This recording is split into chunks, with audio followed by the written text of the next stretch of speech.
Can we do it then?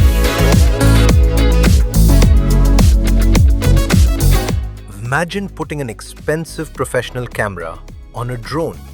Would that automatically make it a great drone? Not even close.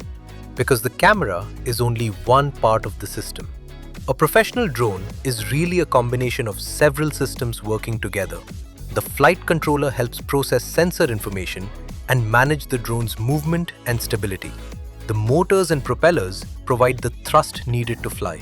The battery and power system keep everything running. And the communication system connects the aircraft with the operator and can transmit important flight information back to the ground.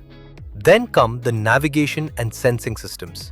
Depending on the platform and mission, these can help with positioning, flight control, and collecting information about the environment. And finally, there's the payload.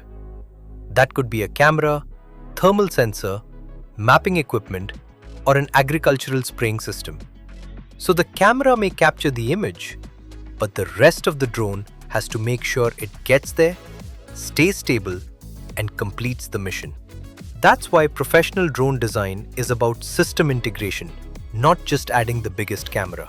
The right combination depends on what the drone is actually expected to do. Organizations such as Garuda Aerospace work across different drone applications, where aircraft, payloads, software, and operational requirements come together.